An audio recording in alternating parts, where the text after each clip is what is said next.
ती सेवा, तीच अवस्था पुरुषांची आहे. गुरुचरित्र वाचण्यापेक्षाही जे मनापासून प्रहरे करतात त्यांना महाराज झुकतं माप देतात.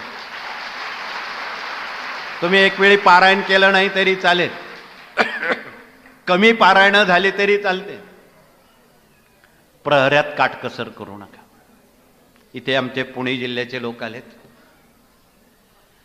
जिथे ज्ञानेश्वर महाराजांनी ज्या रेड्याकडून वेद वदवले त्या रेड्याची समाधी आळेफाट्याजवळ पुणे जिल्ह्यात आहे. माऊलींना जाऊन 750 वर्ष झाली रेड्याला जाऊन. आजही त्या समाधीजवळ रेड्याच्या विना खाली ठेवलेला नाही. 750 वर्ष झाले. काही लोक 2-2 दिवस तो विना बाळगतात, कोणी किती दिवस तो विना घेऊन ती सेवा रुजू करतात.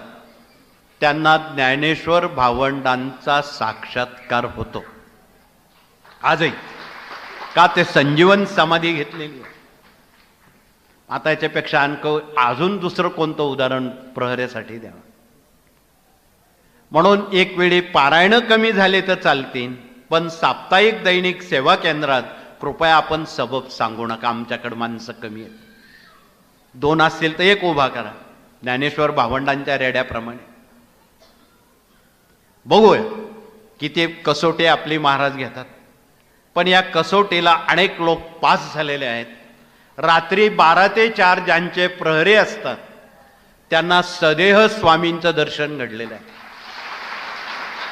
त्यावेळी आमच्या ह्या फोटोवाल्यांनी स्वामींचे फोटो ज्यावेळी मोठ्या फोटोचे घेतले त्यावेळी कोरी करकरीत कॉपी त्या ठिकाणी होती. महाराज नव्हते, महाराज फिरत होते.